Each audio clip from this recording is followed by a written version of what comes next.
Spiders! Okay, did I get your attention? Okay.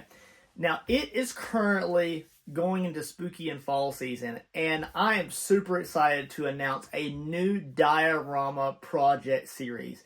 Now, although I have already made a similar project like this before, I'm really excited, you guys. Now, we have a lot going on in this studio. I'm not going to act like we don't. But a customer from Germany reached out to me and asked me if I could create them a awesome diorama.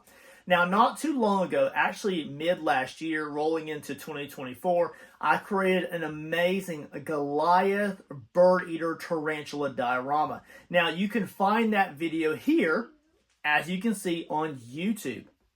I created a full series on how to create that. It was a blast, and we used tons of material to create this awesome diorama to really do honor to this spider.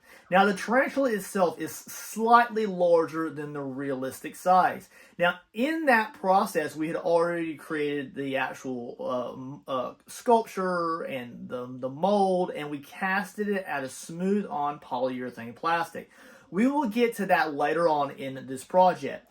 Now, what's going to challenge us in this version of the project, which I do offer on Etsy, I offer 3 options. I offer a small oval base, a larger rectangle base, which is what the original design was, and then I offer a third, more intense, next level project, which is a lifted stone pillar tier.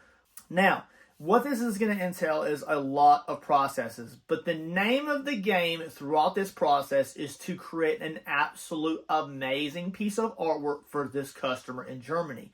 The second name of the game is to create it as light as possible. I would like to get under 25 pounds if possible, but we want to make sure that we incorporate as much of the strength as possible. So what we will do along the way, if I can keep up with it, is we will weigh the products that we use throughout the process. Now, the first step of the process is just to go ahead and give a light sketch of what I anticipate the project to look like.